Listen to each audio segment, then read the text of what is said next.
Joining us now by Zoom chat is Chris Tomlinson, a journalist with Breitbart.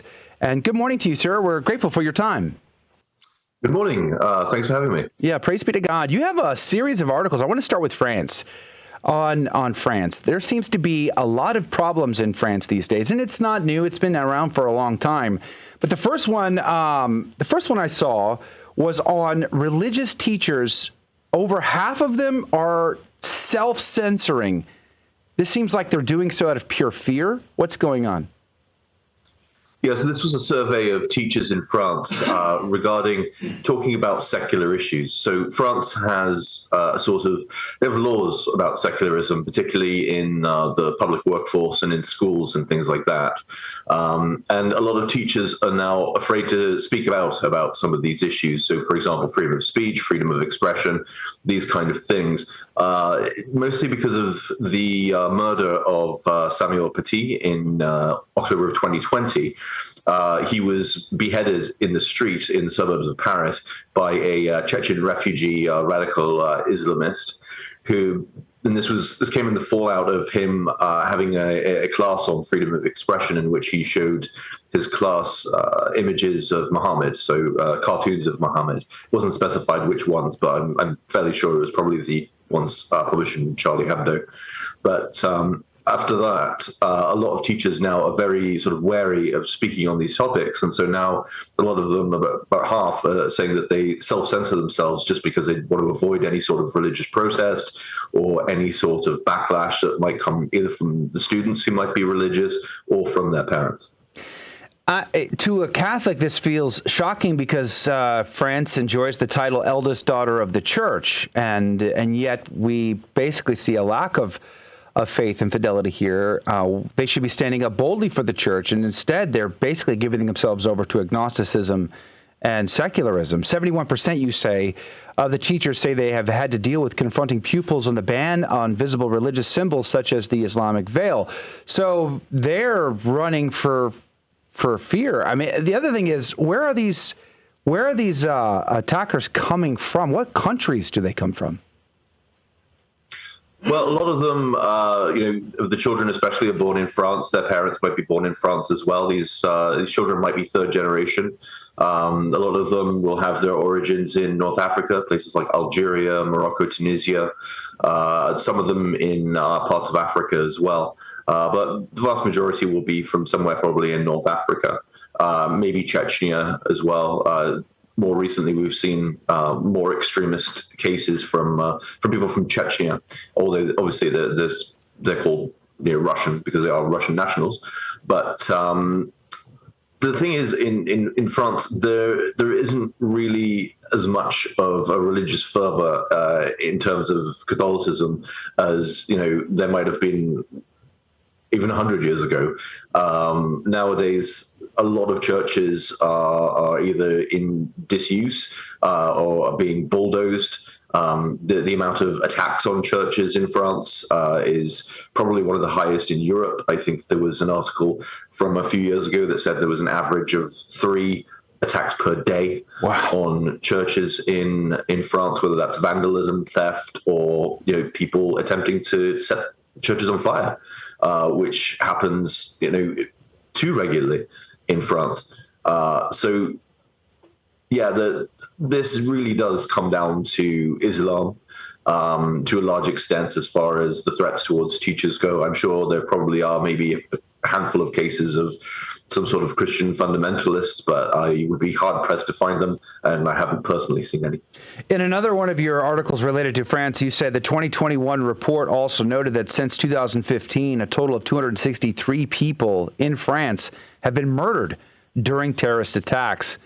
To your point just a second ago, you're going to be hard-pressed to find, Christians hurting other people, but you're finding tons of reports of these militant Islamists attacking French citizens. Yeah, absolutely. And when you break it down, those, I think it was something like 95% of a very high number of those attacks were related to Islam. The remaining attacks are generally related to far-right extremism, which could have a Christian element to it, but generally doesn't. It's usually people who are neo-Nazis or fascists or people that believe in political violence in order to solve the problems of the world. And so, like I said, you would be very hard-pressed to find any sort of Christian terrorism, especially anything that's related to any sort of mainstream church, whether that's the Catholic Church or any of the evangelical Protestant churches. It doesn't really exist in France, to be honest. Mr. Tomlinson, you mentioned Charlie Hebdo, and there was a couple of stories regarding this. For those who don't know, this Charlie Hebdo, I believe, was an illustrator out of France. You can correct me if I'm wrong, who portrayed Muhammad in sort of a comical way, and that sparked an attack on him and his office. And so we're seeing these sorts of attacks that happen because of religious extremism on the Muslim side. And I'm wondering, how did it come to be that there was so many Muslims coming into countries like France? Is there a particular mechanism that you know of, some sort of legislation that has imported en masse a lot of Muslims into this country? Well, so firstly, Charlie Hebdo is a satirical magazine. It's just the name of the magazine. It's not a specific person. Thank you. They published a series of cartoons of the Prophet Muhammad, basically mocking Muhammad and mocking Islam. And that's why in January of 2015, a pair of jihadis, brothers, I believe, went in and shot I think around a dozen people, 10 to 15 around there, and which sort of sparked the current wave of radical Islamic terrorism that's been going on since January of 2015. And it's been fairly constant up until around this year when there hasn't really been any terror attacks, which is great news. Yeah. But it's one of the first years since 2015 where there hasn't really been any major ones. But to your point about why there are many Muslims, there's quite a few reasons. One of the reasons is France's historic relationship with Algeria. Algeria used to be a colony of France. And during the Algerian civil wars, a lot of people moved over from Algeria, although there was a lot of people moving over before then as well. After World War II, France needed workers just as other countries did following the war.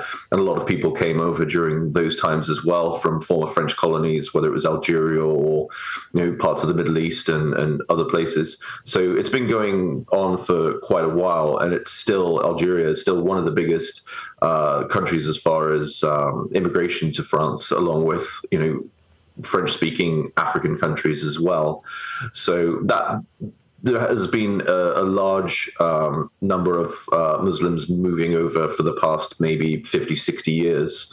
So now a lot of these people who are committing these terrorist acts tend to be people who are either born in France where their parents are from overseas, or sometimes when their grandparents came from overseas and they've radicalized in France rather than coming from somewhere else. We're just about up to a network break here, but you reported on seven people, radicalized people, have been arrested. Apparently they were looking to carry out another marketplace attack. Yeah, that was in Strasbourg. So there was a couple of years ago, there was an attack on the Christmas market. And in this particular case, the police weren't sure if that was the target, but it was. They were plotting were arrested about a week before the market opened. So that was seen as probably the main target for it. Hold that thought. Sorry, Chris. And you were finishing up the point that they had just arrested some 7 radicalized people who are looking at doing yet another marketplace attack. The Christmas market there at Strasbourg, I mean, millions show up to that. That's a big deal.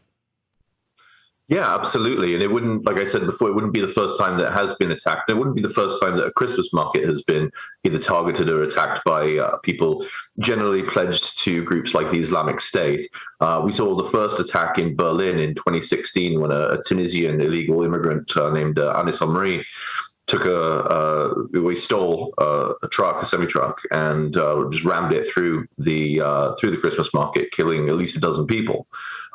We've seen people try to plant bombs in Christmas markets in places like Austria. And I believe that the Islamic State, I could be wrong, but I believe that the Islamic State specifically said for their supporters to target places like Christmas markets on purpose. So it still remains a threat in places, unfortunately. And I don't see that sort of thing going away anytime soon. So to kind of put a bow on France here before we move on to talking about Ukraine, you also have another article about high crime rates and kids having to be escorted to schools by police and parents because the drugs are out of control, and just the depravity of society in certain parts of France are really taking off. And they are as well in other Western countries, the United States being no exception to that. We've talked about that several times in this program. But in general, things aren't looking good for France. Is this, I'm going to ask a sort of an obvious question here, but is this just sensationalism that we're reading, sort of just reading the bad parts? Is there anything redeeming about France we might point out here? Or is France really headed in in a unrecoverable direction? I don't know whether it's unrecoverable, but I think, to be honest, it's probably the opposite in the fact that, people in other countries aren't reading enough of what's going on in France. There's so many stories that we don't report on of police being attacked, of youths going to police stations and attacking them for hours with fireworks and rocks and all sorts of stuff. And these incidents occur at least once a week. Wow. And all over the place in France. You have incidents where what will happen is a gang of youths, usually people related to drug dealing or some other type of crime, will set something on fire in order to lure out the police. And when they lure them out, then they ambush them and attack them. Wow. And sometimes these sort of battles with the police have lasted for hours. And this is, like I said, a fairly regular occurrence. It's not something that we really see in other countries that I'm aware of, at least not to the scale that we see in France. So I think things are getting pretty bad. And I think today we're going to see probably more riots, because anybody who follows the World Cup will know that France is playing Morocco today. And if they've been following the news, they'll know that Moroccan fans have been rioting in various countries, including France, Italy, and the UK and elsewhere, pretty much every time that their team has a game, whether they win or lose. If they win, they'll riot. If they lose, they'll probably riot even more. So we're fully expecting tonight that there's going to be violence on the streets of places like Paris, Lyon, and other parts of France, just because of the World Cup. And it's just an indication of how unstable France is. If something is as little as a football match or a soccer match for you Americans can lead to this sort of rioting. You have really a society that seems to be on edge. Mm-hmm. Is France's government prepared for this? Are they ready to deal with this level of rioting? To some extent, yes. They probably saw worse rioting and more coordinated rioting during the Yellow Vest protests that happened a couple of years ago. So they're definitely prepared in terms of having probably the best riot police in the world, because one hobby of French people is to protest and demonstrate and riot. So that tends to be something that they're very familiar with. So depending on what the scale of it is, it's just going to be assessing the damages to local shops and looting and that sort of thing.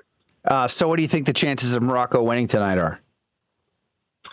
Well, I would like, a part of me would like to see them win because France beat England. So I'd like that, but at the same time, I think France is a better team. Yeah, it's hard to admit, isn't it, publicly? But nonetheless, you did so in great humility. Congratulations. All right, we'll pray hopefully that they don't destroy the place. That would be amazing. But nonetheless, let's switch topics to the Ukraine. This was a story that did get some press, but surprisingly, everybody seemed to be okay with Zelenskyy in the Ukraine suppressing the Russian Orthodox Church there. What's the story? Yeah, so earlier this month, Zelenskyy said that he was going to be banning the activities of any Orthodox churches that were affiliated with Russia, which means essentially the Ukrainian Orthodox Church, which still is in communion with the Moscow Patriarchate, with Patriarch Kirill in Moscow. And so the allegations were that parts of the Orthodox Church in Ukraine were either spying for or trying to sabotage Ukrainian armed forces, or that they were spouting sort of pro-Russian propaganda in their sermons and homilies and things. I've seen evidence of maybe a handful of priests who have been accused of these things, but you have to put it in a bit of perspective that the Orthodox Church there has about 12,000 clergy members, about 6,000 monks, and about 2,000 or 3,000 nuns. Wow. So these are a small minority of people in what is, in terms of the clergy, a very large church, but it isn't really that large when it comes to the people who actually go to those churches, because since the invasion, a lot of people have turned to the independent Orthodox Church, and so they've been going there regularly, even though their clergy, I believe they only have about 6,000 to 7,000 priests. So when we're talking about this, really we're talking about the effect that it's going to have on the clergy, who are being banned. And we don't really know what the extent of this is going to be, whether it's just going to be that, they're not going to be allowed to have perform the divine liturgy in their churches, whether they're going to be arrested for doing it, whether they're going to be mass arrests of priests and bishops who might be accused of being too pro-Russian, because we've already seen this sort of behavior from Mr. Zelenskyy before. He's already banned opposition political parties who he declared were too pro-Russian. So this really is just another aspect of that. But it's very concerning because, like I said, even though there might be a handful of people within the Orthodox Church who may have been spouting sort of pro-Russia propaganda or whatever, this is going to affect at least 12,000 priests and 12,000 clergy members, I should say. So it is very, very concerning for all those people who may have been completely politically neutral but still believed religiously that they should be in communion with Moscow. The numbers that you mentioned for the Russian Orthodox, were those the ones just in Ukraine? That's huge. Yeah, so this was the official Church of Ukraine for, up until a couple of years ago. Wow. When they split with, or a part of them split with Moscow and went with the Patriarchate of Constantinople. But not all of the clergy did. Like I said, a very large section of the population, the lay population, went along with the split and went to the independent Orthodox Church, and only maybe 3 or 4% of Ukrainians now lay Ukrainians identify with the Russian linked church. But so there is a popularity for what Zelenskyy is doing, I'm sure, among a large portion of the Ukrainian population. And I've had people argue with me about it in terms of saying that these people are collaborators and whatnot, but I just haven't seen the evidence for widespread collaboration between Russia and between the individual clergy or the monks or the nuns or anybody. Usually the argument is that Patriarch Kirill in Moscow told soldiers that they would be released of all of their sins if they died fighting in the war, or if they just died in the war in general. It's something that harkens back to what popes and bishops were saying during the Crusades, but also actually harkens back to what the Anglican Church was saying during World War One, who also declared that World War One against Germany was a holy war as well. So we're sort of seeing that sort of rhetoric, and obviously that's not helpful. But they use that as the excuse to say that, well, if they're following Kirill is the one who's telling people to become martyrs in the war, and it's a war for survival and whatnot. And so that's generally the justification that Zelenskyy and his supporters are giving for placing a ban on churches affiliated with Russia. Have you seen anything come out of the Vatican on this at all? No, surprisingly not. But from what I've seen of Pope Francis, he's sort of seems to have soured in his attempts to have dialogue with Patriarch Kirill.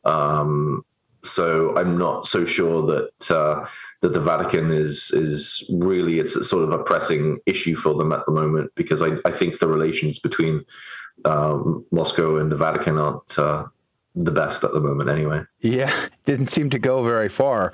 But nonetheless, it seems interesting that we're seeing an acceptance of religious suppression at the least, might even turn out to be religious persecution at the best, seems to be Western endorsed.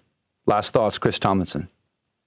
Yeah, I think it's really sad because, I mean, you know, as an English Catholic, it just makes me think of what happened during the Reformation and what that led to when priests were banned from saying the Mass in England. It was made illegal, and what happened to them is, you know, they were martyred and they were killed for doing it. And, you know, praying for the people in Ukraine and praying for those priests who haven't done anything wrong, that they'll be fine and nothing will happen to them.